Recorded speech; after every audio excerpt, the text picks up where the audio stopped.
पिछले क्लास में हम लोग मीन शुरू कर चुके थे, है ना। मीन शुरू किए थे और मीन के फर्स्ट टाइप को हम लोगों ने कंप्लीट भी कर दिया था। जो हमारा फर्स्ट टाइप कौन सा था? डायरेक्ट मेथड, याद आ गया, है ना। और डायरेक्ट मेथड से कैसे सवाल बनेगा ये हम लोग जान चुके थे। एक नॉर्मल वाला भी था और एक मिसिंग फ्रीक्वेंसी वाला भी था। समझ के बात को। देखो सबसे पहली बात तो ये कि कोई भी सवाल बनाओ, अभी हम लोग मीन पढ़ रहे हैं, मीन पढ़ रहे हैं, उसके बाद मीडियन पढ़ेंगे या फिर मोड पढ़ेंगे। कभी भी जब सवाल बनाओ ना तो सबसे पहले ये देख लो कि जो क्वेश्चन दिया है वो एक्सक्लूसिव फॉर्म में है कि नहीं है। यदि नहीं है तो उसको पहले एक्सक्लूसिव में ला लो। समझ के बाद को कैसे लाएंगे? लोअर में 0.5 माइनस कर दो और अपर लिमिट में 0.5 ऐड कर दो। हम लोग कल जान चुके थे, है ना। चलो आज का हमारा टॉपिक है मीन का ही एक सेकंड टाइप जिसका नाम क्या है? Assumed mean method. Assumed mean method, ठीक है। और इसके पहले हम लोग अपना डायरेक्ट मेथड पढ़ चुके हैं, ठीक है। चलो आज का हमारा टॉपिक है एज्यूम्ड मीन मेथड।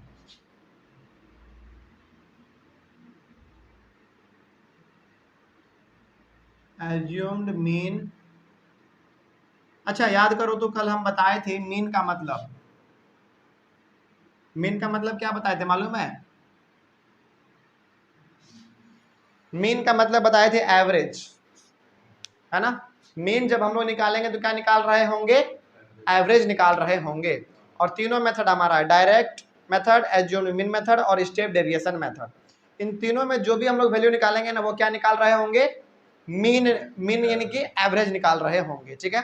चलो तो पहला हम लोग तो खत्म कर चुके हैं डायरेक्ट मेथड। आज हमारा टॉपिक है एज्यूम्ड मीन मेथड। कैसे बनाएंगे समझते हैं। पहले बताओ कि पिछले वाले क्लास में कोई डाउट था? चलो तब इसको शुरू करेंगे हम लोग और बिल्कुल इस प्रकार से हम लोग इसको जैसे बनाना है एकदम अच्छी तरीके से बनाएंगे। देखो यहाँ पे क्या लिखा हुआ है, सबसे पहले क्वेश्चन देख लो। Consider the following distribution of daily wages of 50 workers of a factory. अच्छा एक फैक्ट्री है जिसमें कि 50 वर्कर काम करते हैं, ठीक ना। और उनका जो है ना यहाँ पे डेली वेजेज दिया हुआ है, ऊपर में रुपया में है, रुपीज में दिया हुआ है। और यहाँ पे नंबर ऑफ वर्कर है। इसका मतलब क्या हुआ? इसका मतलब ये हो गया कि 100 से लेकर 200 के बीच में 100 लेकर 120 के बीच में कितने लोगों को सैलरी मिलता होगा, वेजेज मिलता होगा? 12 लोगों को मिलता होगा। उसी प्रकार से चलो ये वाला देख लो, 160 रुपया से लेकर 180 रुपया के बीच में कितने वर्कर को अपने पैसे मिलते होंगे, यानी कि वेज मिलते होंगे? 6 लोगों को यहाँ पे मिलता होगा, ठीक ना। इसी प्रकार का है। और ये थोड़ा सा हमारा हॉरिजॉन्टल फॉर्म में है, इसको हम लोग वर्टिकल जैसा बना लेते हैं अपना पहले, उसी प्रकार से हम लोग फिर इसको सॉल्व भी कर लेंगे, ठीक है। चलो कैसे करेंगे जरा देखो। यहाँ पे सॉल्यूशन इसका बड़ा इजी है और आपको मालूम है कि इसको हम लोग क्या कहते हैं? क्लास इंटरवल कहते हैं, है ना। चलो यहाँ पे बना लो क्लास इंटरवल।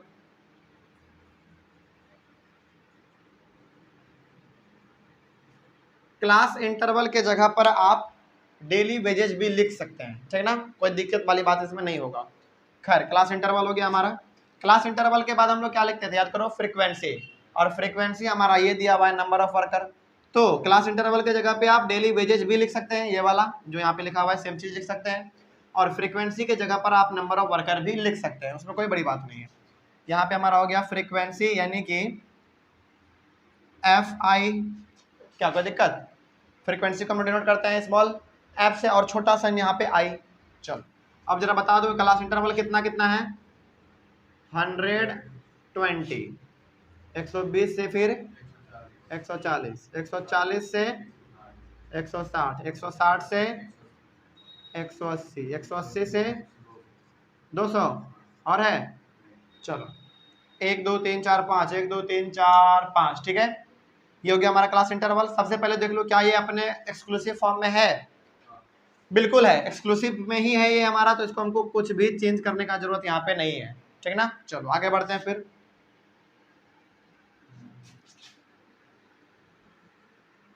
कुछ हद तक यानी कि कुछ स्टेप हम लोग वही फॉलो करेंगे जो कि हम लोग डायरेक्ट मेथड में करते थे, ठीक ना। चलो एफ आई हमारा यहाँ पे निकालना है। एफ आई क्वेश्चन में ही दिया हुआ रहता है, कितना है? 12, 14, 8, 6, 10 निकल गया हमारा एफ आई, ठीक है। याद करो फिर एफ आई के बाद क्या निकालते थे हम लोग? एफ आई के बाद क्या निकालते थे, याद है? एफ आई के बाद निकालते थे मिड पॉइंट, याद आ गया? क्या निकालते थे? Mid point. अच्छा, मिड पॉइंट को हम लोग किससे डिनोट करते थे? स्मॉल एक्स और छोटा सा नीचे में आई, याद आ गया होगा, है ना? ये हमारा क्या है? फ्रीक्वेंसी, और ये हमारा क्या है? Mid point. अच्छा, मिड पॉइंट का दूसरा नाम क्लास मार्क, याद आ गया? Class mark. चलो, ये हम लोग कैसे निकालते थे? Upper limit plus lower limit divided by 2। चलो कर लो जरा, कितना हो जाएगा? 100 और 120 कितना हो जाएगा? 220। 220 का आधा कर दो, 110, है ना? 110, आगे बढ़ो फिर, 100, 200, 260, 260 का आधा कितना? 130। वेरी गुड, आगे बढ़ो फिर, 300 हो जाएगा। 300 का आधा कितना? 150। उसके बाद फिर 340, है ना?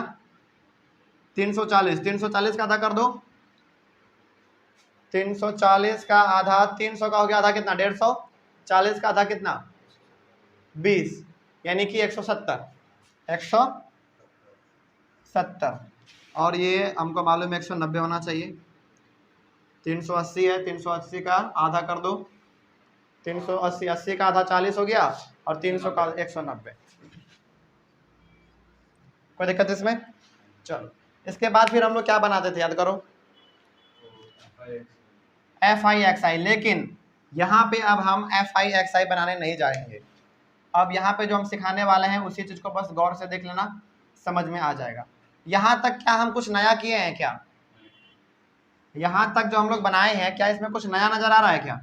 कुछ नया नहीं है। जो हम लोग डायरेक्ट मेथड में कर देते हैं वही चीज यहाँ तक है ना? चलो, अब जो नया चीज हम लोग करने जा रहे हैं वही यहाँ पे हमारा एज्यूम्ड मीन मेथड शुरू होता है, यहीं से हमारा शुरू होता है। ठीक है, अब जरा देखो यहाँ पे ध्यान से, मिड पॉइंट वाला हमारा कौन सा कॉलम है? ये वाला कॉलम है हमारा। इसमें देखो तो जरा कितना है? 1 2 3 4 5 है ना? इसका सबसे बीच वाला चुनो। बीच वाला कौन सा होगा हमारा? 150। इसी को मान लो एज्यूम्ड मीन बराबर ए। देखो, एज्यूम्ड मीन मानने का मतलब ये होता है ना कि आप पहले ही मान लीजिए कि हमारा जो मीन होगा, यानी कि हमारा जो एवरेज होगा, वो इसके आसपास होना चाहिए। इस प्रकार का इसको आपका मानना है। बस क्या कह रहे हैं? मिड पॉइंट वाले में सबसे बीच वाला आप क्या कर लेंगे? उसको ए मान लेंगे। ए का मतलब होता है एज्यूम्ड मीन। समझ गए बात को? ए का मतलब एज्यूम्ड मीन होता है इसका मतलब। आगे बढ़ते हैं फिर। अब ये आपने मान लिया, है ना? अब यहाँ पे हम निकालेंगे डेविएशन। डेविएशन कैसे निकलेगा? स्मॉल डी छोटा आई बराबर एक्स आई माइनस ए। समझना ध्यान से, यहाँ पे हम क्या लिखना चाह रहे हैं। देखो, यहाँ पे जो हमारा मिड पॉइंट था उसको हम लोग ए मान लिए यहाँ पे, है ना? ये ए क्यों माने अभी मालूम चल जाएगा, ठीक है ना? अब हम निकालने जा रहे हैं डी आई। अच्छा, डी आई बराबर कितना? एक्स आई माइनस ए। एक्स आई हमारा कौन सा है? एक्स आई ये तो हमारा सारा है ना? सारा माइनस ए को उसमें हमको माइनस करना है, यानी कि जिसको आप ए माने उसको माइनस करना है। तो चलो आप बताओ हमको, एक्स आई जो हमारा यहाँ पे है, एक्स आई हमारा पहला वाला कितना है? 110। 110 में हमको माइनस करना है कितना? ए को, यानी कि 150 को। तो 110 में 150 को माइनस करो, कितना आएगा? -40। बहुत अच्छा, आपको यहाँ पे लिख देना है -40 आ गया आंसर हमारा। इसको सेंटर में लिख दो, कितना आ गया? -40। ठीक है, आगे फिर से एक्स आई सेकेंड वाला ले लो, अब ये वाला -150 यानी कि ए -20। बहुत अच्छा, -20। उसके बाद 150 माइनस ए यानी कि 150 कितना? 0। उसके बाद 170 माइनस 150 20। उसके बाद 40 आ गया। आगे बढ़ते हैं फिर। इतना करने के बाद अब आपको निकालना है एफ आई डी आई। क्या निकालना है? F I D I. और आपको मालूम है कि हमारा यहाँ पे एफ आई ये है और डी आई हमारा इसका वैल्यू यहाँ पे दिया हुआ है, ठीक है ना? चलो, इसको और इसको आपको मल्टीप्लाई करना है।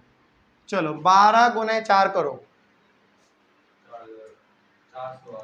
480 लेकिन माइनस में 480 आएगा, ठीक है। उसी प्रकार 14 गुने 20 माइनस 280, उसके बाद फिर 8 इंटू 0 0 आ जाएगा हमारा, उसके बाद 6 इंटू 20 120, उसके बाद 400।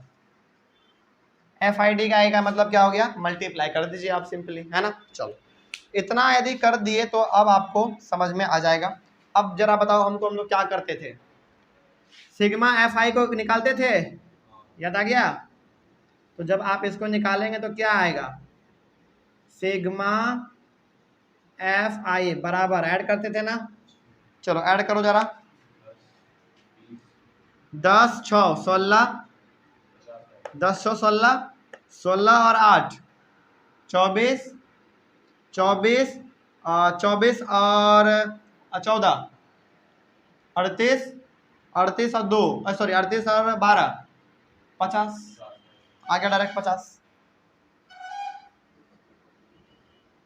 सिग्मा FI XI का आपने वैल्यू निकाल दिया।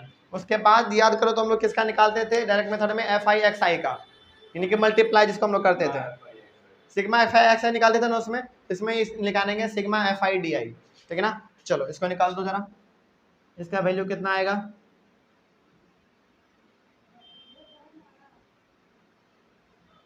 सिग्मा FI DI बराबर, चलो इन सभी को हम लोग क्या करेंगे, जोड़ेंगे। चलो पहले इसको जोड़ लो, 400 एक 500, 520 हो गया हमारा, 520 माइनस माइनस प्लस, लेकिन साइन किसका, माइनस का रहेगा हमारा, कितना हो जाएगा जरा जोड़ो, 0 8 8 16 के चौहाथ में 1 2 2 4 2 6 1 7 माइनस 760। चलो माइनस कर दो, अब 0 6 में 2 जाएगा 4, 7 में 5 जाएगा 2, लेकिन माइनस 240 है ना।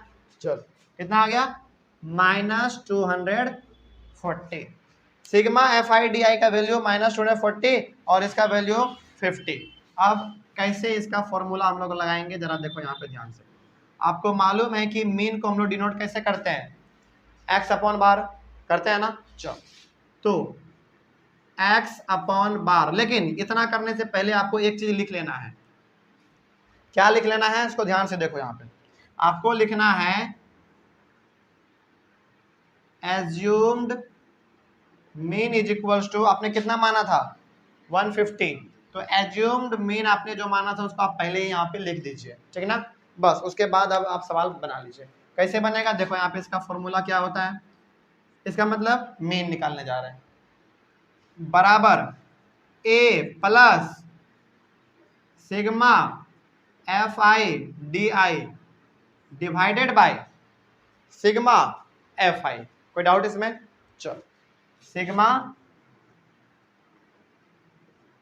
FI हो गया।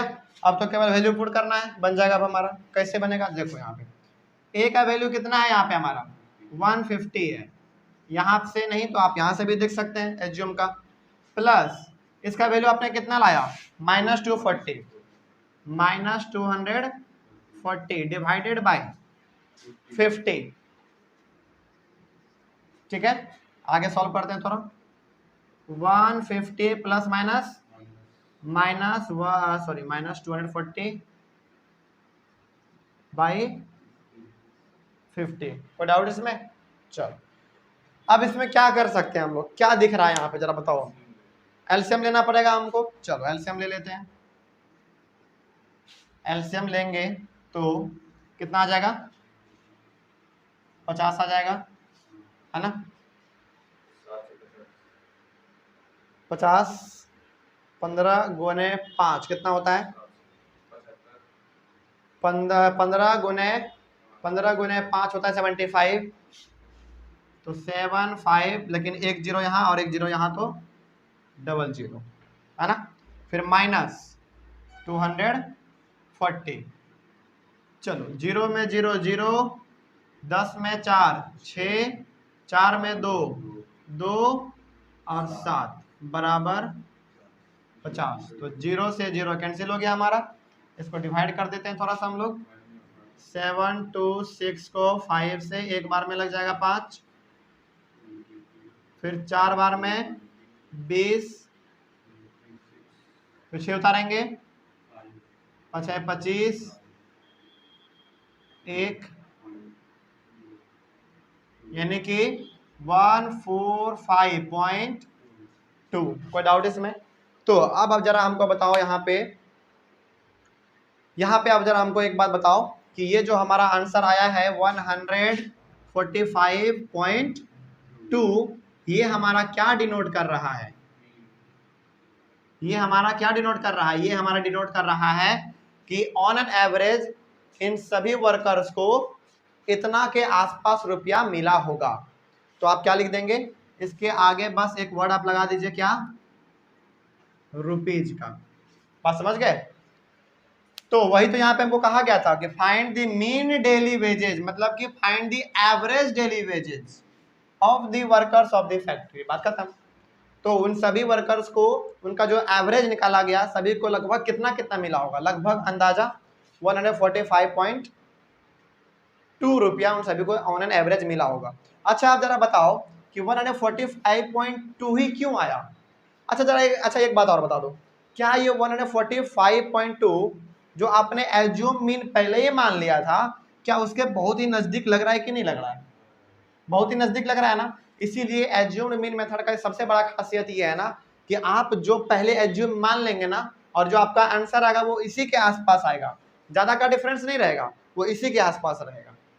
समझ रहे हो बात को? जरा देख लो, 145.2 कितना का? 4.8 का केवल डिफरेंस है। लेकिन इसका खासियत यही है सबसे बड़ा कि आप जो एक बार मान लेंगे एज्यूम, पहले जो आपने मान लिया है, उसी के इर्द गिर्द आपका आंसर आएगा। कोई डाउट होगा अब इसमें? क्या किस प्रकार से हमारा एज्यूम मीन मेथड से बनाएंगे मालूम चल गया। हालांकि यहाँ तक तो आपको वही सही करना है जैसे हम लोग डायरेक्ट मेथड में करते थे। उसके बाद आपको ये DI निकालना है। DI मतलब क्या? XI। हाँ एक और चीज, DI का मतलब होता है डेविएशन। क्या होता है?